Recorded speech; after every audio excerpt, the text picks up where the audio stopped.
वापस से आप सभी का स्वागत है मध्य प्रदेश जीके 2024 की एमसीक्यू सीरीज में। जैसा कि डेली हम इस सीरीज में 20 क्वेश्चंस को मध्य प्रदेश के 20 प्रश्नों को उठाते हैं और उसके ऊपर डिस्कस करते हैं, कुछ और भी फैक्ट्स को उसमें इंक्लूड करके उन पर डिस्कस करते हैं। तो चलिए आज के 20 क्वेश्चंस 20 प्रश्नों को देखते हैं।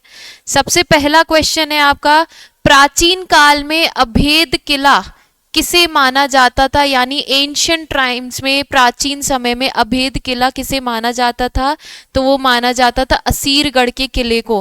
प्राचीन समय में एंशियंट टाइम्स में अभेद किला किसे माना जाता था, असीरगढ़ के किले को। ये फोर्ट असीरगढ़ फोर्ट या फिर असीरगढ़ का किला आपको कहाँ देखने को मिलेगा, तो ये मध्य प्रदेश के बुरहानपुर में। मध्य प्रदेश के बुरहानपुर जिले में बुरहानपुर डिस्ट्रिक्ट में आपको असीरगढ़ का किला देखने को मिलेगा। और इस किले को किसने बनवाया था, तो राजा अहीर ने। इस किले को किसने बनवाया था, राजा अहीर ने इस किले को बनवाया था, जिन्हें राजा आसा राजा भी कहते हैं, जिन्हें आसा राजा भी कहा जाता है। तो असीरगढ़ के किले को बुरहानपुर में किसने बनवाया था, राजा अहीर ने, जिन्हें आसा राजा भी कहा जाता है। यहाँ पर आपको आसा देवी की एक प्रतिमा भी देखने को मिलेगी इस किले में, इस फोर्ट में आपको आसा देवी की एक प्रतिमा भी देखने को मिलेगी। यहाँ पर आपको आसा देवी की एक प्रतिमा, उनका एक स्टैच्यू भी देखने को मिलेगा। प्राचीन समय से स्टैच्यू वहां पर है, प्रतिमा वहां पर है। किसकी, आसा देवी की। किसने बनवाया, राजा अहीर ने बनवाया। और यहाँ पर आसा देवी की प्रतिमा भी, इसलिए इन्हें आसा राजा भी कहा जाता है। कहाँ पर है ये, बुरहानपुर में। और किले का नाम क्या है, असीरगढ़ का किला, जिसे प्राचीन समय में एंशियंट टाइम्स में अभेद किला भी कहा जाता था। उसके बाद देखें नेक्स्ट क्वेश्चन। नेक्स्ट क्वेश्चन है, मध्य प्रदेश की जीवन रेखा किस नदी को कहा जाता है, यानी हमें बताना है एमपी की लाइफलाइन जीवन रेखा कौन सी नदी है, तो मध्य प्रदेश की लाइफलाइन। मध्य प्रदेश की लाइफलाइन कौन सी नदी है, वो है नर्मदा नदी। मध्य प्रदेश की लाइफलाइन कौन सी नदी है, नर्मदा नदी। नर्मदा नदी जो है मध्य प्रदेश के 15 जिलों से बहती हुई जाती है। नर्मदा नदी मध्य प्रदेश के कितने जिलों से, 15 जिलों से, 15 डिस्ट्रिक्ट से बहती हुई जाती है। और सबसे ज्यादा, अगर सबसे ज्यादा ये किस जिले में फ्लो होती है, सबसे ज्यादा इसका किस डिस्ट्रिक्ट में हमें इस नदी का बहाव देखने को मिलेगा, तो वो आपको देखने को मिलेगा जबलपुर में। किस जिले में, जबलपुर में सबसे ज्यादा ये नदी फ्लो होती है। कौन सी, नर्मदा नदी, जिसकी टोटल लेंथ है, इसकी टोटल लेंथ है नर्मदा नदी की 1312 किलोमीटर, जिसमें से मध्य प्रदेश में कितनी बहती है, मध्य प्रदेश में बहती है 177 किलोमीटर, 1077 किलोमीटर। और सबसे ज्यादा जबलपुर जिले में ये फ्लो होती है, जबलपुर जिले में बहती है। और टोटल मध्य प्रदेश के 15 जिलों में 15 डिस्ट्रिक्ट्स में बहती हुई जाती है। कहाँ तक बहती हुई जाती है, ये अनूपपुर के अमरकंटक चोटी से। कहाँ से, इसका उद्गम अगर ओरिजिन देखा जाए तो इस नदी का ओरिजिन होता है, नर्मदा नदी का ओरिजिन होता है अनूपपुर जिले के अमरकंटक चोटी से, अमरकंटक पीक से, अमरकंटक चोटी से इसका उद्गम होता है। और ये मध्य प्रदेश में पश्चिमी दिशा में, वेस्टर्न डायरेक्शन में बहती हुई आती है। फिर ये अलीराजपुर में आती है, अलीराजपुर जिले से ये मध्य प्रदेश से बाहर निकल जाती है और फिर गुजरात में एंटर करती है। और गुजरात से बहती हुई ये खंबात की खाड़ी, यानी जो गल्फ ऑफ खंबात है, जो कि अरेबियन सी में, अरब सागर में, वहां पर जाकर ये नदी गिर जाती है। उसके बाद देखें, उसके बाद नेक्स्ट क्वेश्चन है, Indian institute of science education and research, इसे शॉर्ट फॉर्म में IISER भी कहा जाता है। Indian institute of science education and research, ये मध्य प्रदेश में, ये कहाँ पर है, ये संस्थान, ये इंस्टीट्यूट कहाँ पर है, तो ये भोपाल में है। Indian institute of science education and research, ये कहाँ पर है, भोपाल में। और इस संस्थान की, इस इंस्टीट्यूशन की स्थापना किस वर्ष की गई थी, कब इसे स्टैब्लिश किया गया था, तो इसे 2008 में स्टैब्लिश किया गया था। तो अगर आपसे पूछ लिया जाए IISER कहाँ पर है, कहाँ पर ये इंस्टीट्यूट है, कहाँ पर ये संस्थान है, तो ये भोपाल में है। और कब इसकी स्थापना हुई थी? 2008 में। उसके बाद देखें, नेक्स्ट क्वेश्चन है नर्मदा नदी का उद्गम स्थल। अभी हमने देखा था नर्मदा नदी कहाँ से ओरिजिन होती है, तो वो होती है अमरकंटक से। अनूपपुर जिले के अमरकंटक से इसका उद्गम होता है, इसका ओरिजिन होता है। जो अमरकंटक की जो चोटी है वहां से इस नदी का ओरिजिन होता है। और मैं वापस से रिपीट कर रही हूँ, मध्य प्रदेश में वेस्ट डायरेक्शन में पश्चिमी दिशा में बहती हुई आती है। टोटल मध्य प्रदेश के 15 जिलों में यानी 15 डिस्ट्रिक्ट्स में बहती हुई जाती है। जब ये अलीराजपुर से बाहर निकलती है, यानी अलीराजपुर जिले में जब ये जाती है बहती हुई, फिर अलीराजपुर से ये मध्य प्रदेश से बाहर निकल जाती है, गुजरात में एंटर करती है, और गुजरात से एंटर करके ये अरेबियन सी यानी जो आपका अरब सागर है उसमें जाके ये नदी गिर जाती है। तो नर्मदा नदी का उद्गम स्थल क्या है? अमरकंटक। अनूपपुर में जो अमरकंटक चोटी है वहां से इस नदी का ओरिजिन होता है, उद्गम होता है।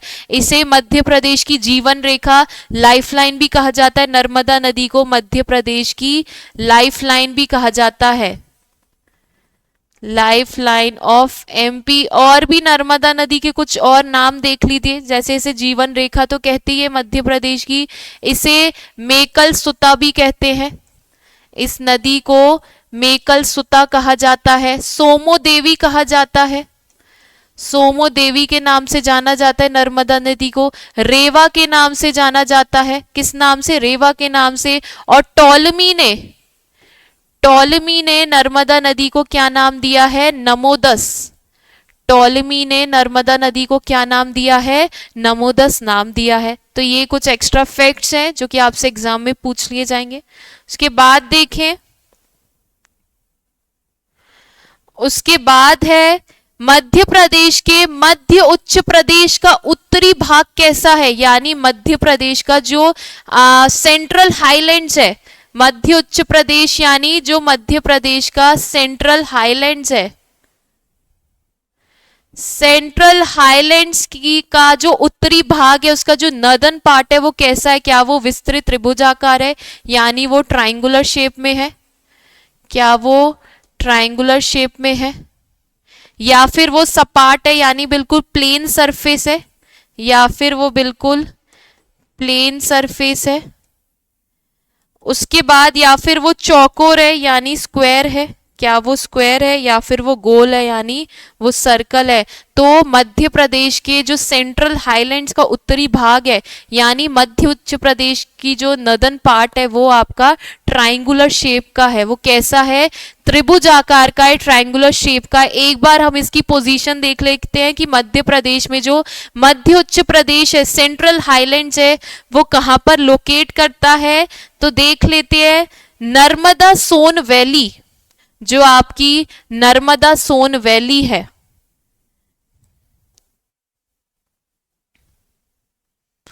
एक बार हम देख लेते हैं सेंट्रल हाईलैंड्स की पोजीशन।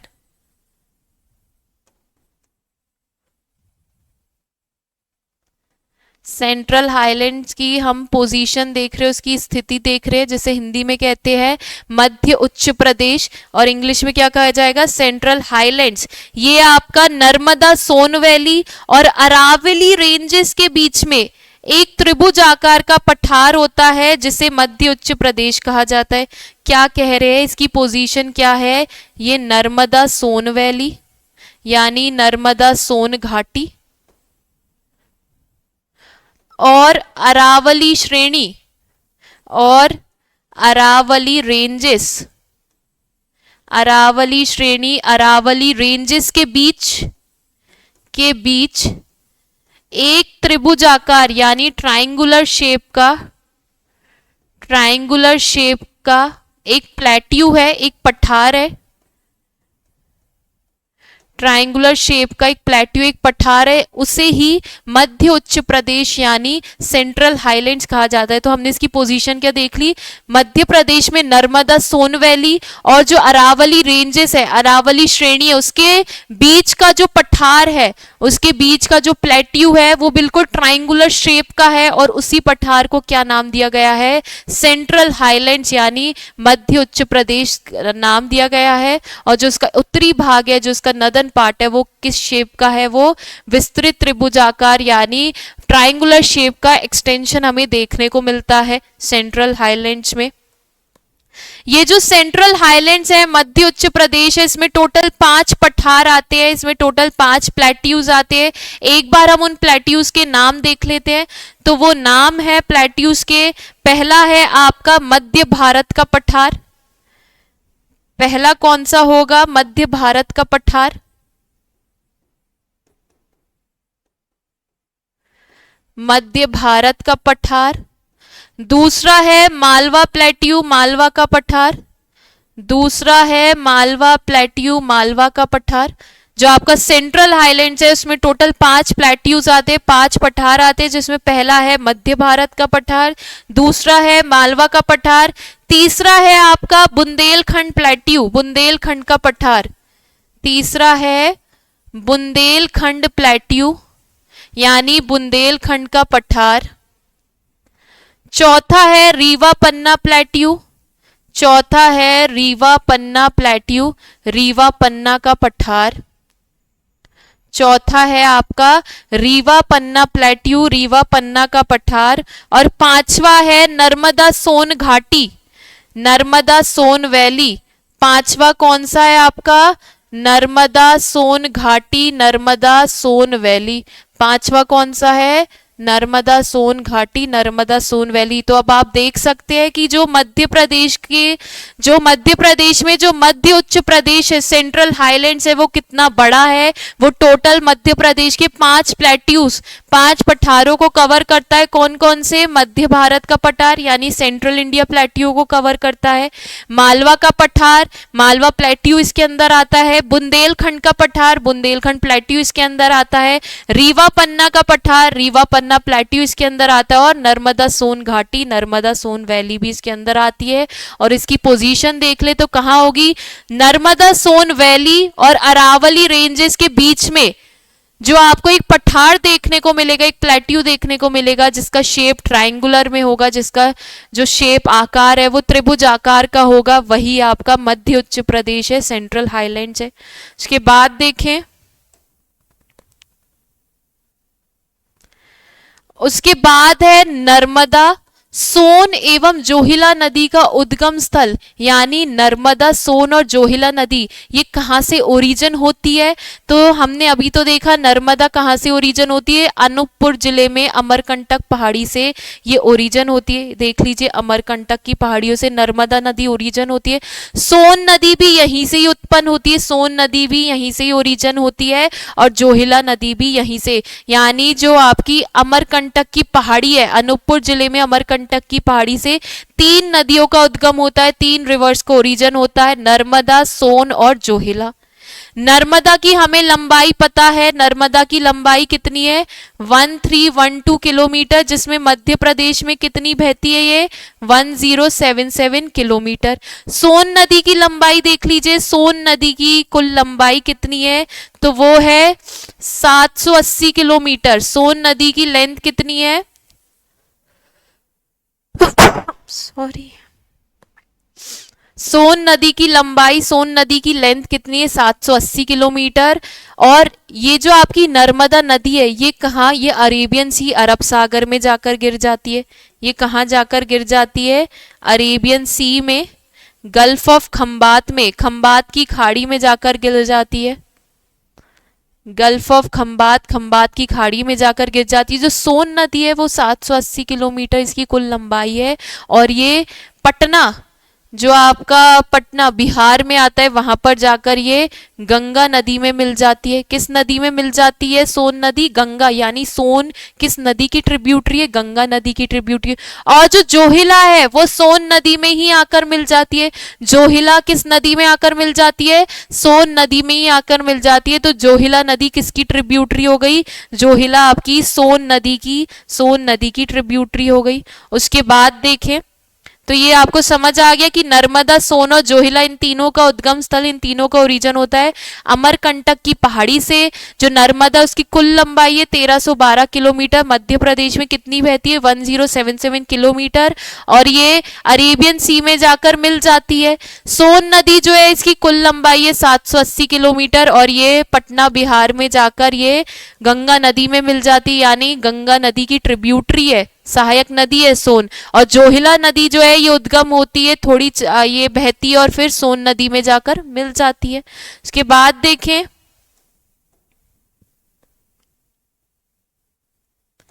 उसके बाद है मध्य प्रदेश में शीतलहर यानी कोल्ड वेव्स। मध्य प्रदेश में शीतलहर यानी कोल्ड वेव्स का प्रकोप किस क्षेत्र में अधिक रहता है? मध्य प्रदेश में हमें कोल्ड वेव सबसे ज्यादा कहाँ देखने को मिलती है? क्या वो हमें साउथ ईस्टर्न पार्ट में देखने को मिलती है? क्या वो हमें सदर्न पार्ट में देखने को मिलती है? क्या वो हमें साउथ वेस्टर्न पार्ट में देखने को मिलती है, या फिर हमें उत्तरी भाग में नदन पार्ट में देखने को मिलती है? तो हमें मध्य प्रदेश में कोल्ड वेव्स, सबसे ज्यादा कोल्ड वेव शीतलहर हमें मध्य प्रदेश के उत्तरी भाग में यानी नदन पार्ट में हमें देखने को मिलती है। उसके बाद देखिए नेक्स्ट क्वेश्चन। नेक्स्ट क्वेश्चन है बेतवा नदी का उद्गम कहां से होता है? बेतवा नदी कहां से ओरिजिन होती है? तो बेतवा नदी का उद्गम होता है रायसेन, रायसेन जिले के कुमरा गांव से। बेतवा नदी का ओरिजिन कहां से होता है? रायसेन जिले के कुमरा गांव से इसका उद्गम होता है। बेतवा नदी की कुल लंबाई देख लीजिए तो इसकी टोटल लेंथ है, बेतवा नदी की कुल लंबाई टोटल लेंथ कितनी है? 590 किलोमीटर। 590 किलोमीटर। रायसेन जिले के कुमरा गांव से इसका ओरिजिन होता है, उद्गम होता है, और फिर जब ये उत्तर प्रदेश में बहती हुई जाती है, हम इसका अगर समापन देखें तो ये उत्तर प्रदेश में बहती हुई जाती है उत्तर प्रदेश के जालौन जिले में, जालौन जिले में बहती है। उसके बाद हमीरपुर में बहती है, हमीरपुर जिले में बहती है, और फिर ये यमुना नदी में मिल जाती है। किस नदी में मिल जाती है? यमुना नदी में मिल जाती है। यानी बेतवा किस नदी की ट्रिब्यूटरी है? यमुना नदी की ट्रिब्यूटरी है, उसकी सहायक नदी है। इसके बाद देखें उसके बाद है मध्य प्रदेश में कितने केंद्रीय विश्वविद्यालय, यानी मध्य प्रदेश में आपको कितने सेंट्रल यूनिवर्सिटीज देखने को मिलेंगी, कितने केंद्रीय विद्यालय देखने को मिलेंगे? कहां पर? मध्य प्रदेश में। तो मध्य प्रदेश में 3 सेंट्रल यूनिवर्सिटीज है, मध्य प्रदेश में 3 केंद्रीय विश्वविद्यालय। एक बार देख लेते हैं कौन कौन से हैं। तो पहला है डॉक्टर हरि सिंह गौर यूनिवर्सिटी, डॉक्टर हरि सिंह गौर विश्वविद्यालय यूनिवर्सिटी। ये कहां पर है? तो ये सागर में है। डॉक्टर हरि सिंह गौर विश्वविद्यालय ये कहां पर है? तो ये आपका सागर जिले में है, सागर डिस्ट्रिक्ट में है। इसकी स्थापना कब हुई थी? तो इसकी स्थापना हुई थी 1946 में। इसकी स्थापना कब हुई थी? 1946 में। तो हमने क्या देखा? मध्य प्रदेश में 3 केंद्रीय विश्वविद्यालय, 3 सेंट्रल यूनिवर्सिटीज है, जिसमें से पहली है डॉक्टर हरि सिंह गौर विश्वविद्यालय। ये आपकी सागर जिले में है, सागर डिस्ट्रिक्ट में, और इसकी स्थापना हुई थी 1946 में। दूसरी है आपकी Indira Gandhi national tribal university, दूसरी है आपकी Indira Gandhi national tribal university. दूसरी कौन सी आपकी Indira Gandhi national tribal university, और ये है आपकी अमरकंटक में। ये कहाँ पर है? अमरकंटक। और जिला पूछ लिया जाए तो अनूपपुर में। जिला पूछ लिया जाए तो अनूपपुर में। कब इसकी स्थापना हुई थी? 2008 में। इस यूनिवर्सिटी को कब बनाया गया? 2008 में। कौन सी? इंदिरा गांधी राष्ट्रीय जनजातीय विश्वविद्यालय। इंग्लिश में देखेंगे तो Indira Gandhi national tribal university, ये आपके अनूपपुर जिले के अमरकंटक में है और इसकी स्थापना हुई थी 2008 में। जो आपकी तीसरी सेंट्रल यूनिवर्सिटी है, तीसरा केंद्रीय विश्वविद्यालय, वो है नेशनल लॉ इंस्टीट्यूट यूनिवर्सिटी। तीसरी कौन सी है? National law institute university. ये आपकी कहाँ पर है? तो ये भोपाल में है। ये कहाँ पर है? National law institute university, national law institute विश्वविद्यालय, ये कहाँ पर है? तो ये भोपाल में है। तो मध्य प्रदेश में टोटल 3 आपकी केंद्रीय विश्वविद्यालय सेंट्रल यूनिवर्सिटी है, जिसमें सबसे पहले बनी थी डॉक्टर हरि सिंह गौर विश्वविद्यालय, ये आपका सागर जिले में है। इसकी स्थापना हुई थी 1946 में। दूसरी है Indira Gandhi national tribal university, Indira Gandhi राष्ट्रीय जनजातीय विश्वविद्यालय, ये आपका अनूपपुर जिले के अमरकंटक में है, जिसकी स्थापना हुई थी 2008 में। और तीसरी है नेशनल लॉ इंस्टीट्यूट यूनिवर्सिटी और ये आपका भोपाल में है। उसके बाद देखें, उसके बाद है चंबल नदी में कौन सी नदी नहीं मिलती है? हमें ये बताना है चंबल नदी में कौन सी नदी नहीं मिलती है।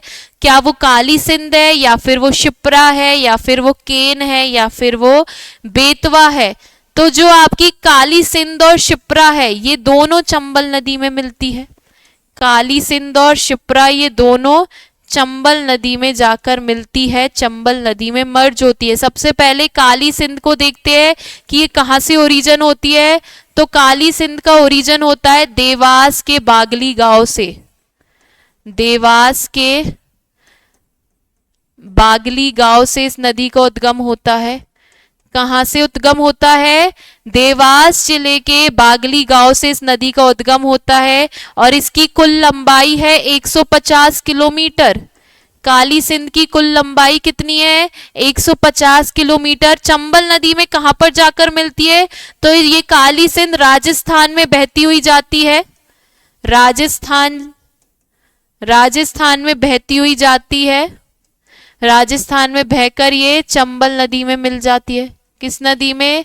चंबल नदी में मिल जाती है। तो जो काली सिंध है वो तो आपकी चंबल नदी में मिलती है। कहाँ से उद्गम देखा जाए, ओरिजिन देखा जाए तो कहाँ से होता है? देवास के बागली गांव से।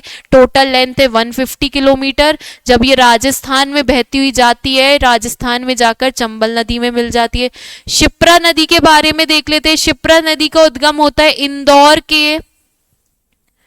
इंदौर के काकड़ी बाड़ी पहाड़ी से। शिप्रा नदी का उद्गम कहाँ से होता है? इंदौर के काकड़ी बाड़ी पहाड़ी से। इस नदी की कुल लंबाई कितनी है? तो वो है 195 किलोमीटर। शिप्रा नदी की टोटल लेंथ कितनी है? 195 किलोमीटर। ये नदी चंबल में कहाँ आकर मिलती है? तो जब ये इंदौर, उज्जैन, रतलाम से बहती हुई ये मंदसौर में जाती है। जब ये मंदसौर में जाती है, मंदसौर जिले में जाकर ये चंबल नदी में मिल जाती है। कौन सी नदी में? चंबल नदी में जाकर ये मिल जाती है। तो शिप्रा और काली सिंध दोनों ही चंबल नदी की ट्रिब्यूटरी है, लेकिन जो केन नदी है, जो आपकी केन नदी है, ये आपकी यमुना की ट्रिब्यूटरी है। केन नदी किसकी ट्रिब्यूटरी है? यमुना की ट्रिब्यूटरी। और कहाँ से निकलती है ये? कटनी के कैमूर पहाड़ी से। कटनी जिले के कैमूर पहाड़ी से निकलती है। कटनी जिले के कैमूर पहाड़ी से नदी निकलती है और ये यूपी में जाकर, उत्तर प्रदेश में जाकर ये यमुना में मिल जाती है। यूपी में जाकर यमुना नदी में मिल जाती है। और जो आपकी बेतवा नदी है वो भी यमुना की ही ट्रिब्यूटरी है। बेतवा नदी किसकी ट्रिब्यूटरी है? बेतवा भी यमुना की ट्रिब्यूटरी। अभी हमने इससे पहले वाले क्वेश्चंस में देखा था कि बेतवा नदी का उद्गम कहाँ से होता है, वो होता है आपके रायसेन, रायसेन जिले के कुमरा गांव से इसका उद्गम होता है। इस नदी की कुल लंबाई है 590 किलोमीटर, 590 किलोमीटर। ये नदी उत्तर प्रदेश में जब एंटर करती है, उत्तर प्रदेश में जालौन जिले में जाकर, जालौन से फिर ये हमीरपुर जिले में जाकर ये यमुना नदी में मिल जाती है। तो आपकी केन और बेतवा दोनों ही यमुना नदी की ट्रिब्यूटरी है, दोनों ही यमुना की सहायक नदी है और ये चंबल में नहीं मिलती, इसलिए इसका आंसर केन और बेतवा हो जाएगा। बाकी काली सिंध और शिप्रा ये दोनों ही चंबल की सहायक नदी है और चंबल नदी में जाकर मिलती है। उसके बाद देखें, उसके बाद है तवा बांध परियोजना मध्य प्रदेश के किस जिले में स्थित है? जो तवा बांध परियोजना है, तवा डैम प्रोजेक्ट है, ये मध्य प्रदेश के किस जिले में ये परियोजना चलाई जा रही है, प्रोजेक्ट चलाया जा रहा है? तो ये होशंगाबाद जिले में। किस जिले में प्रोजेक्ट चलाया जा रहा है? होशंगाबाद जिले में। इस परियोजना की शुरुआत कब हुई थी? इस परियोजना की शुरुआत देख लीजिए, यानी इस प्रोजेक्ट को कब स्टार्ट किया गया था, इसकी शुरुआत कब की गई थी? तो इसकी शुरुआत की गई थी 1958 में। इस परियोजना को शुरू कब किया गया था? 1958 में। और इसे कंप्लीट कब किया गया था? ये परियोजना कब पूर्ण रूप से समाप्त हुई थी? तो ये हुई थी 1978 में। कब समाप्त हुई थी, कब इसको कंप्लीट किया गया था? 1978 में। और जो तवा नदी है ये नर्मदा की सबसे बड़ी सहायक नदी है। तवा नदी जो है, तवा नदी नर्मदा की सबसे बड़ी ट्रिब्यूटरी है, सबसे बड़ी ट्रिब्यूटरी है, सहायक नदी है। कौन सी? तवा नदी। नर्मदा की टोटल 41 ट्रिब्यूटरीज है, टोटल 41 ट्रिब्यूटरीज है, 41 सहायक नदी है, जिसमें से सबसे बड़ी है तवा नदी। और तवा नदी पर ही तवा बांध परियोजना बनाया गया है, जिसकी शुरुआत हुई थी 1958 में और इस परियोजना को खत्म कब किया गया था? 1978 में। यानी इस परियोजना का जितना भी कार्य था कब खत्म हुआ? 1978 में। और ये किस जिले में है? होशंगाबाद में। इसके बाद देखें,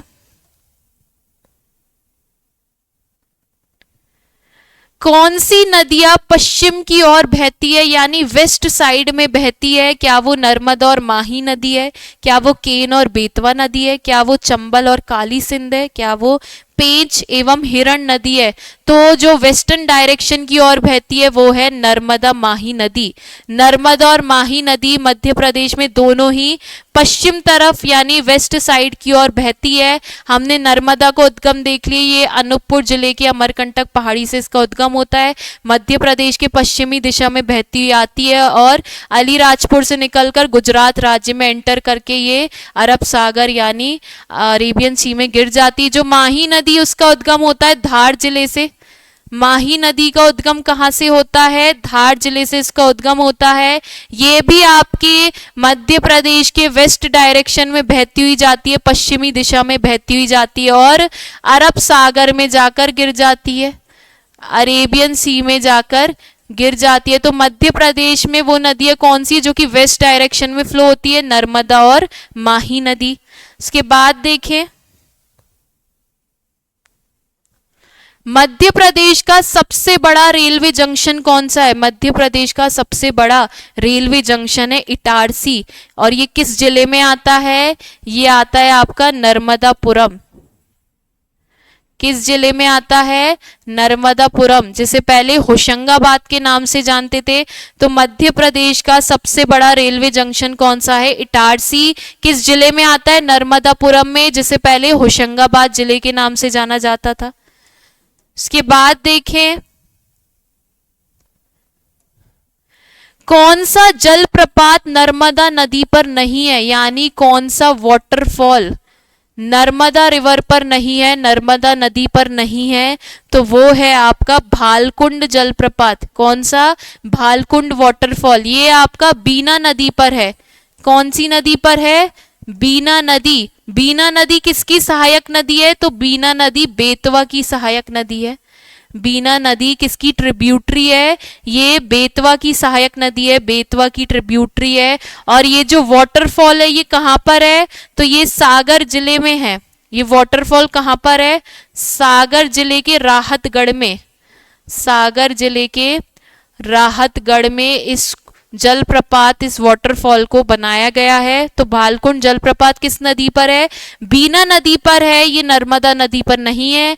बीना नदी बेतवा की ट्रिब्यूटरी है, सहायक नदी है। और ये जलप्रपात आपको सागर के राहतपुर में, सागर जिले के राहतगढ़ में देखने को मिलेगी। जो आपका भेड़ाघाट जलप्रपात है ये नर्मदा नदी पर है। भेड़ाघाट जलप्रपात नर्मदा नदी पर है। और कौन से जिले में है ये? जबलपुर में। किस जिले में है भेड़ाघाट जलप्रपात?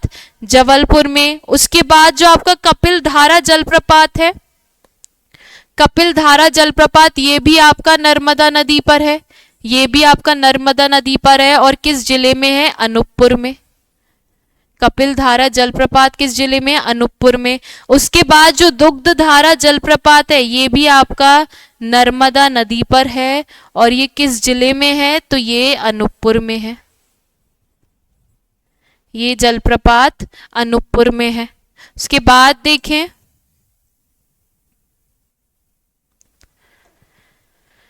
इंदिरा गांधी राष्ट्रीय मानव संग्रहालय यानी Indira Gandhi national human museum, राष्ट्रीय मानव संग्रहालय मध्य प्रदेश में कहाँ पर है? तो ये जो म्यूजियम है, ये जो संग्रहालय है, Indira Gandhi national human museum, Indira Gandhi राष्ट्रीय मानव संग्रहालय, ये भोपाल में है।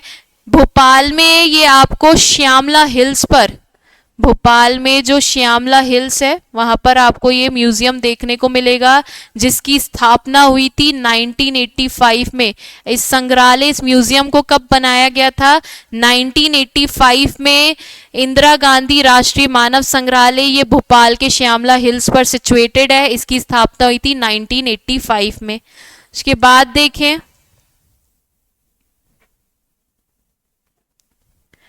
पंचनद योजना जिसे अमृत क्रांति भी कहा जाता है, इसमें कौन सी नदी सम्मिलित नहीं है?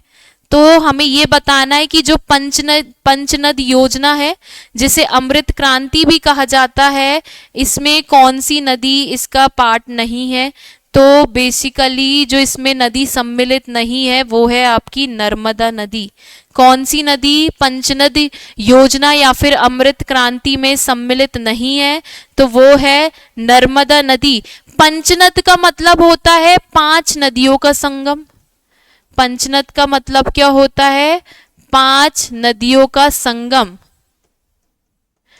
Confluence of 5 rivers, confluence of 5 rivers, जहां पर 5 नदियां आकर मिलती हैं उसे ही पंचनद कहा जाता है। और अमृत क्रांति का मतलब होता है नदी जोड़ो परियोजना से इसका संबंध है। नदी जोड़ो परियोजना से इसका संबंध है। River link project, river link project से एसोसिएटेड है। तो क्या पूछा जा रहा है कि जो पंचनद योजना है और जिसे अमृत क्रांति भी कहा जाता है, इसमें कौन सी नदी सम्मिलित नहीं है? इसमें नर्मदा नदी सम्मिलित नहीं है।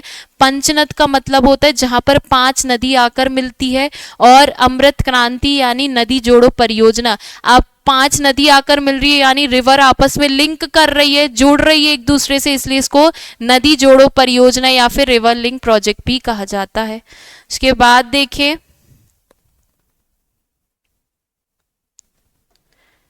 निम्नलिखित में से कौन सा शहर मालवा के पठार क्षेत्र में नहीं बसा? यानी जो मालवा का प्लेट्यू, इनमें से उसमें से कौन सी सिटी नहीं आती है?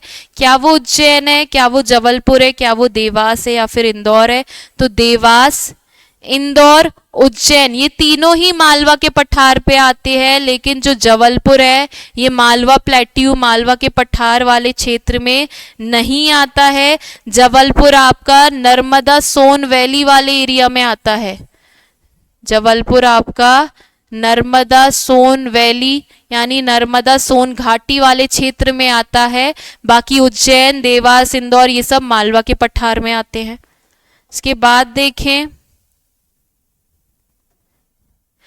ग्रेटर गंगऊ बांध किस नदी पर है? जो ग्रेटर गंगऊ डैम है, ग्रेटर गंगऊ बांध है, ये किस नदी पर है? तो ये आपका केन नदी पर है। ग्रेटर गंगऊ बांध किस नदी पर है? केन नदी पर है। और केन नदी का ओरिजिन कहाँ से होता है? कटनी जिले के कैमूर पहाड़ी से। कटनी जिले के कैमूर पहाड़ी से इस नदी का उद्गम होता है। कटनी जिले के कैमूर पहाड़ी से केन नदी का उद्गम होता है और इसी नदी पर आपको ग्रेटर गंगऊ बांध यानी ग्रेटर गंगऊ डैम देखने को मिलेगा। और जो केन नदी है ये किसकी सहायक नदी है? केन नदी जो है ये किसकी ट्रिब्यूटरी है? किसकी सहायक नदी है? तो ये आपकी यमुना की ट्रिब्यूटरी है, यमुना की सहायक नदी है। उसके बाद देखें,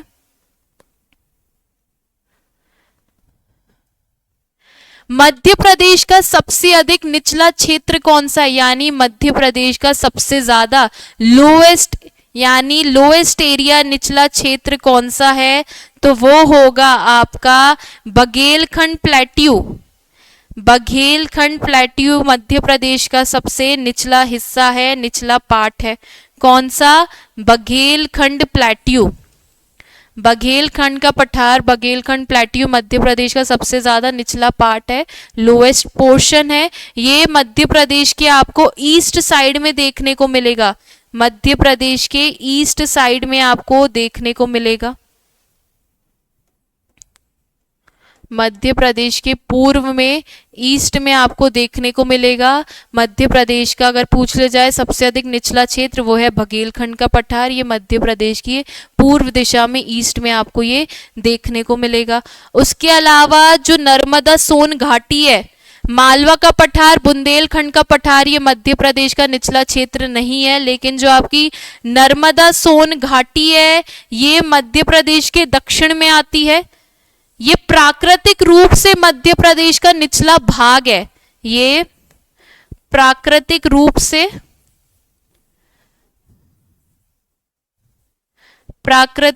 से मध्य प्रदेश का निचला भाग है। अगर आपसे पूछ लिया जाए नेचुरल पॉइंट ऑफ व्यू से मध्य प्रदेश का लोएस्ट पोर्शन कौन सा है, निचला भाग कौन सा है, तो वो है नर्मदा सोन घाटी। और अगर सिंपल पूछ लिया जाए कि मध्य प्रदेश का सबसे अधिक निचला क्षेत्र कौन सा है यानी लोएस्ट एरिया कौन सा है, तो वो हो जाएगा आपका बघेलखंड का पठार, जो कि मध्य प्रदेश के हमें पूर्व में देखने को मिलता है। उसके बाद देखिए आज का लास्ट क्वेश्चन, वो है कूनो नदी किस नदी में जाकर गिरती है? जो कूनो नदी है, कूनो रिवर है, ये किस नदी में जाकर गिरती है? तो कूनो नदी चंबल, कूनो नदी चंबल में जाकर गिरती है। और कूनो नदी की कुल लंबाई, टोटल लेंथ कितनी है? तो वो है 180 किलोमीटर। कूनो नदी की कुल लंबाई कितनी है? 180 किलोमीटर। किस नदी में जाकर गिरती है? चंबल नदी में जाकर गिरती है। यानी चंबल नदी की ट्रिब्यूटरी हो जाएगी, सहायक नदी हो जाएगी कूनो नदी। और इसका ओरिजिन कहाँ से होता है? कूनो नदी का ओरिजिन कहाँ से होता है? तो वो होता है शिवपुरी के पठार से, शिवपुरी प्लेट्यू से। कूनो नदी का उद्गम कहाँ से होता है? शिवपुरी के पठार से, शिवपुरी प्लेट्यू से इसका ओरिजिन होता है। इसकी कुल लंबाई 180 किलोमीटर और ये कूनो नदी चंबल नदी में जाकर मिल जाती है। यानी चंबल नदी की ट्रिब्यूटरी कौन सी नदी हो गई? कूनो नदी। तो ये आज की आपकी 20 क्वेश्चंस थे। आप लोग प्लीज कमेंट सेक्शन में बताइए कि आपको ये सीरीज कैसी लग रही है और आप लोग कितने मार्क्स स्कोर कर रहे हैं, है ना।